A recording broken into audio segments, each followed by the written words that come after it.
Yeah, so I may have been keeping a little secret, but stick around because it's a good one.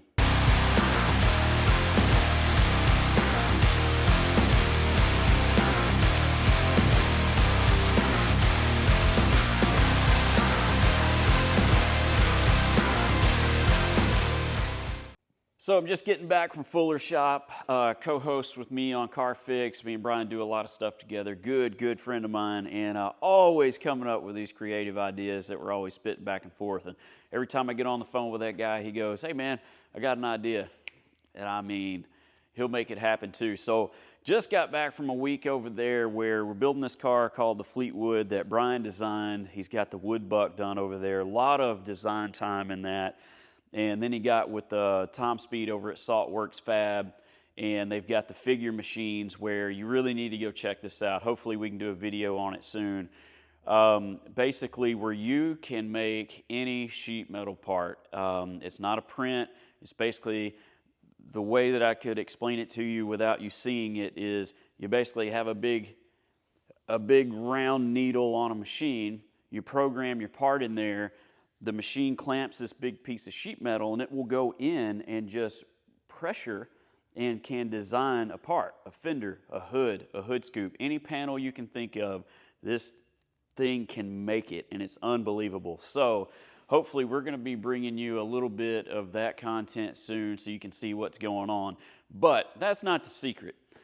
I have been keeping a little bit of a secret, and it's been pretty tough on me, and I figured this OBS right here would be a great backdrop to start this video, because there's one thing that I've realized doing the YouTube videos and the social media stuff is not only do you guys love trucks, you really love the OBS trucks. So don't go anywhere just yet. We got a few cool things in this video that you're definitely going to want to check out. But I think just so maybe you'll see where this video is headed, check out a quick little message from my friends over at MTX Audio, and we're going to get this thing going. Hey everyone, Jay from MTX, and today I'm here at Phoenix to wish a goodbye to our famous MTX sled. Now, this Chevy 3500 OBS, bagged of course, was featured in a multitude of magazines, and it's been in shows, and it's been in trade shows. We've decided to say goodbye to this truck, and it's going over to our friend Jeremy. You might remember him from the Car Fix on Motor Trend. So with that being said, I want to wish goodbye, old friend, MTX sled, and Jeremy, it's all yours, buddy. Oh shit! Oh shit! Oh!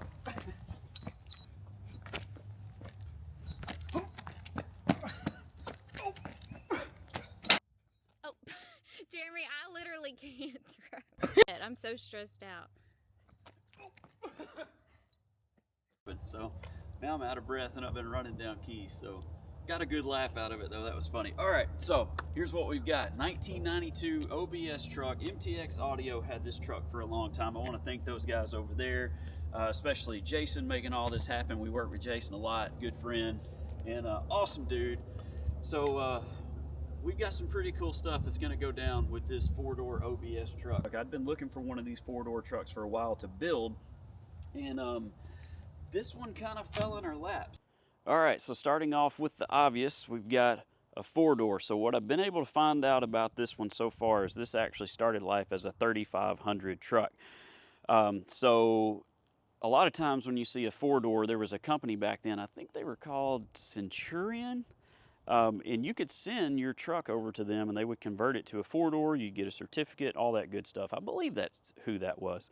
But also there was a 3500 truck that was a four-door, but it was a long wheelbase truck. So without getting it up on the lift, knowing what's happened to this thing at all, being able to see anything, I'm assuming that 3500 truck converted to a short bed. So obviously some work went into the frame, were body dropped, so the bed floor is raised. The cab floor is raised, all that good stuff to be able to lay all the way down on the rockers. It's tucking 22 Budnick in the rear, 20s in the front. Wouldn't mind doing a 22 and a 24, but we'll just have to see how it's all set up. Tons of chrome under the bottom of it from what I can tell. Bed liner, everything in the rear, bed floor raised. Only problem that I see back here, which is unfortunate, is it all looks really good. Got the tailgate shave, the Sir Michael's relocator. That was a big deal back in the day. But where the seam sealer is that goes around the bed floor and around the tubs, it's starting to bust. So seam sealer is always kind of a pain in the butt. Stuff doesn't want to really last on top of seam sealer. So I would think with the way that this looks, if they would have gotten rid of the seam sealer, I think it would still be holding up just fine back here. So we'll kind of assess that and see what we want to do for the bed liner. So just some of the things that I'm seeing so far with the body, looks pretty good. We've got a dent right here where it looks like the wheel's probably turned into the fender. Just kind of wavy down the side, so we're going to flatten all that out. I don't know if you'll be able to see this, but if you just kind of go down the bedside, just a lot of waves in there. The paint is releasing right here. We've got some cracking going on right there. So there's probably some filler or something going on right here. I did run the mill scale gauge on it, and it doesn't have a ton of material on it, which is good. Got the body line in the cab. On the other side, it's releasing a little bit right there as well. So there's lots of little things like that that we can straighten out pretty easy. Full billet front end. We've got busted paint here. There's an Audi. We've got a little bit of an Audi there, so it's probably that somebody shut the hood down on something. So the plan with the paint is we're going to straighten all this out, and what we're going to do is we're going to flame this thing. We're going to get flames all the way down the side of this truck. So once we get it straightened out, we'll do that. One cool thing they did, I do like, they've got the gas door up top. It all looks really nice. I noticed with all the metal work, there's really no swelling. There's nothing going on, so all that's good. It's just got a few spots where it's kind of releasing. So, you know, it's been a long time since it's been done. So on the interior, we got 4 buckets. Got a crazy console. 2 MTX subs in there, and there's 2 speakers in the kick panel, and that's the only speakers in the truck. I think what I'm going to do is leave the dash painted. We're going to bring in the guys and either rebuild or build off of this console, swap the seats out with Apex leather, build onto the door panels, probably 2 6.5s on each door, and then we've got a ton of room behind the rear seat, so I'm thinking we may do a couple of 10s behind each seat, maybe get 4 10s in there, and then swap out to the new MTX Terminator amps and all that good stuff.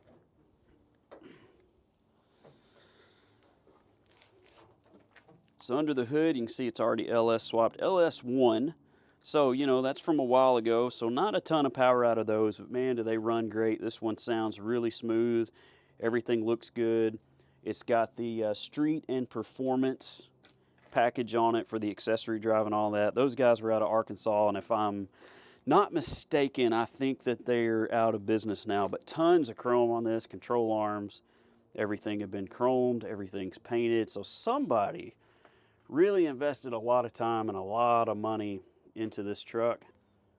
And the other thing I want to do under here to kind of bring it up to date with what we'd be doing is build engine panels. So basically build engine panels down to the engine, kind of hide everything. So we may start figuring that out, and probably building like an aluminum panel that's going to go on the bottom side of the hood, get rid of all the bracing,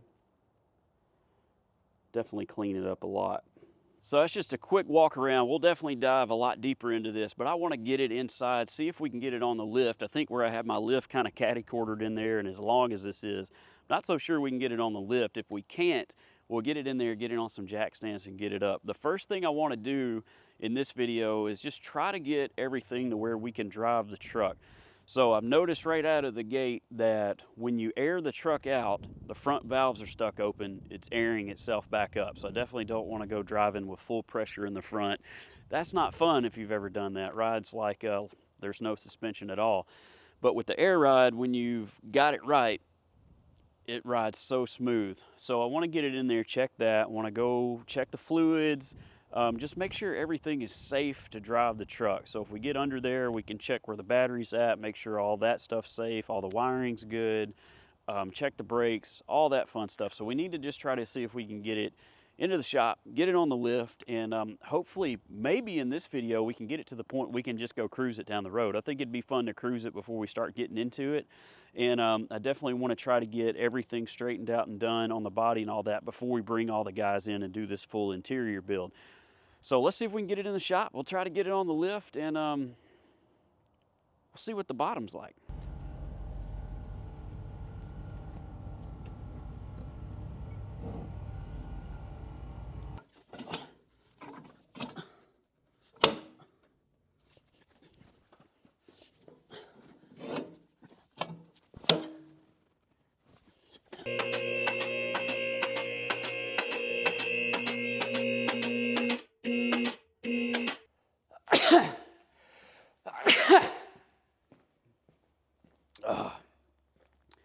Bless me. Thank you. You're welcome. All right, let's take a quick look. Lots of chrome under here, chrome tanks. Don't really like the battery placement. So we'll need to figure out a hold down, get rid of that. Definitely hard to service that right there. All right, so our compressors are here. They're mounted up top. Looks like we've got 2 compressors. I can't see the brand to tell what those are. Anything over here? Nope.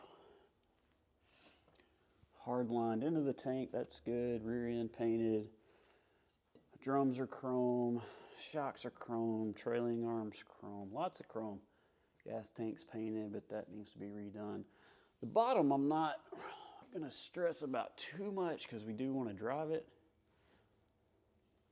Exhaust is decent. Probably need to swap that out with like a stainless 3-inch MagnaFlow. Rear bags are mounted on the trailing arms. Get a little more lift that way. Let's see, what do we got? It's hard to see, but got braided airline. So that's a good sign. Somebody definitely spent a lot of time on this truck. Trans is painted, engine is painted, chrome pans, heads are polished on the engine. Yeah, it looks like around 2,600 bags front and rear.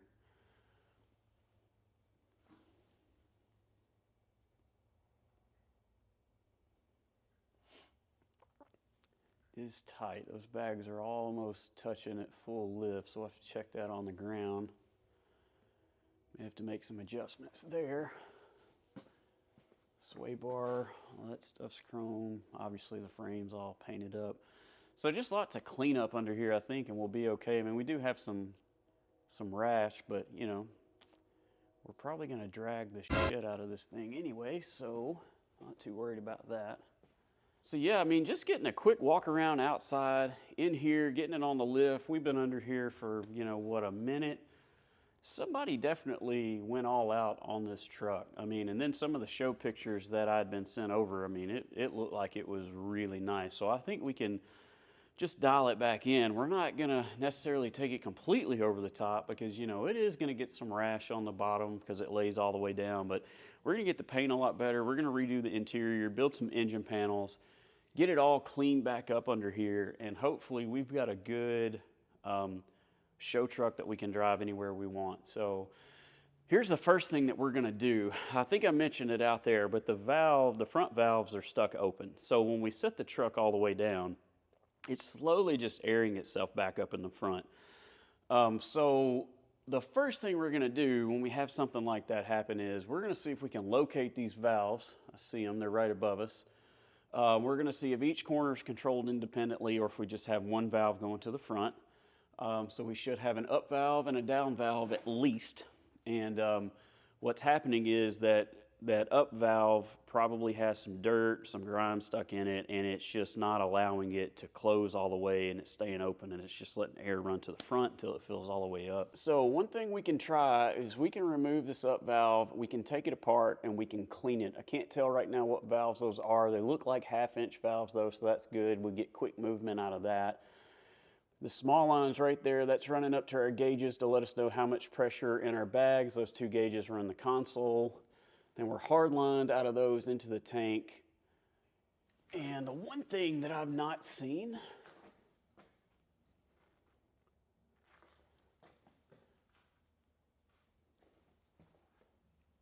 I have not seen a pressure switch for the compressors. So basically what a pressure switch is it's normally going to mount on your tank, and let's say you have a 200 psi pressure switch. Once the compressors fill the tank up to 200 psi, it's going to cut the compressors off. There is a switch on the console that you can flip on and run the compressors, and I've noticed I've let it run for a while and it wasn't cutting off, so I stopped because I had a feeling there may not be a pressure switch on it, which I don't really understand unless it just got removed. I only see one port that maybe could have even had a pressure switch right there. It doesn't have one in it. And the other issue I see is there is no drain on the tanks, which means if you can't drain, the compressors obviously build moisture, and if you can't drain the tanks and that crap stays in there, that goes through your valves, tanks start to rust, that's going through your valves, which could be the reason why we have a stuck open valve now. So we need to figure out possibly getting a drain onto these, because I'm sure there's a lot of crud in those tanks now. So anyway, let's see now if we can get the valves off. We'll try to get all the air out of the system, and we'll figure out which one's running to the front, and we'll start breaking down a valve. Also, I could tell, I meant to show you guys out there, I'll show you when we get it back down, that I could tell it needs shocks in the rear because it feels like it has no shocks. You press on the bed, the truck's just doing that. So I just happened to turn around before looking at getting an air valve off, and well, look at that. There's no bushing in the shock, bottom or top, in either one.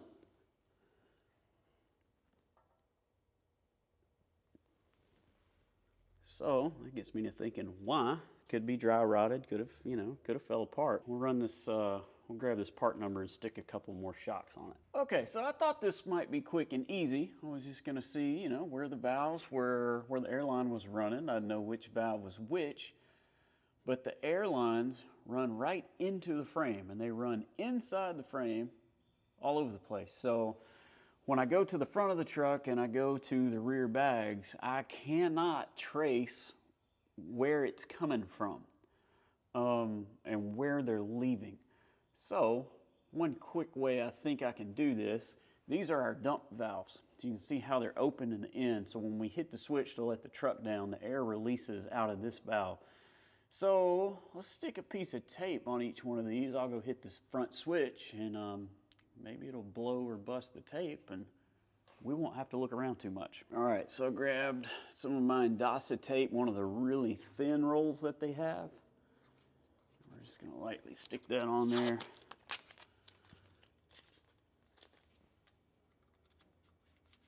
All right, you guys watch it and tell me which one. Did we get it? Yep. So then that's our dump, that's our up.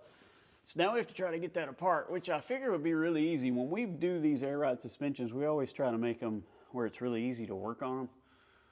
It almost looks to me like they probably put all this together when the chassis was bare. I'm almost wondering if the valve's even gonna come out. We're gonna have to take a couple of air lines off to be able to spin it. There's a T behind this bracket, so I'm trying to decide to take the whole assembly out or just see if we can possibly spin that valve off of there.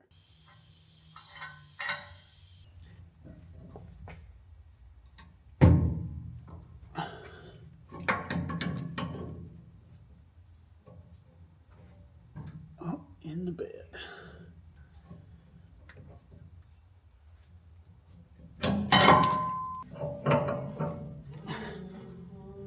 Oh, that's not easy. That fitting is running into a T, so it's obviously got to have a sealant, but it's sandwiched in between the bracket and this washer, and I cannot break that thing loose. But it freed it up from the bracket, so I don't know, we might have a leak there, but we got the solenoid off. All right, so the way they had this in there, It's not easy to work on. You almost need the bed off for it. So the way I had to get it out, hopefully we can get it back in there and not have any leaks. But we're going to take this apart, just clean it up, put it back in, see if it works.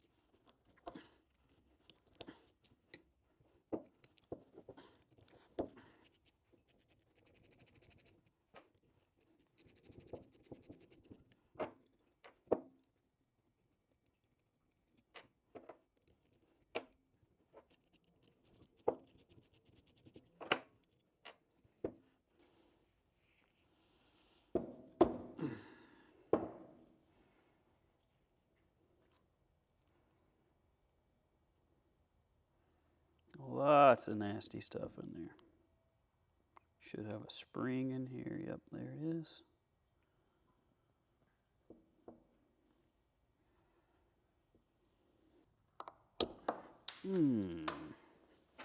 So that was stuck, so probably one of the issues. Another thing in here is this needs to be free inside of this sleeve. I know that's hard to see, but you can tell there's been moisture in here, so there's a little bit of rust, a little bit of corrosion going on. So nothing's moving free, it looks like, so we're going to see if we can free it up, clean it up. Hopefully we can get everything happier. A lot of nasty stuff in there. We're going to end up probably having to break that entire system down. But let's clean it up, see if we can get it going for now. So there's lots of videos out there on how these work. Pretty simple and straightforward. There's a lot of really cool animation videos out there that really show how they work. So check those out if you want to see that. But basically we've got the solenoid that sits up top. This shaft runs in there, the armature. We've got a spring, the sleeve that's going to sit inside of here. And basically when we throw power to this solenoid, we're creating basically a magnet. It's just going to pull this down. It's going to allow the diaphragm to release up off, and that's going to allow the air to pass through the valve. Just pretty easy, straightforward. So let's see if we can get this cleaned out, and maybe, just maybe, we can make it work.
the end of that video.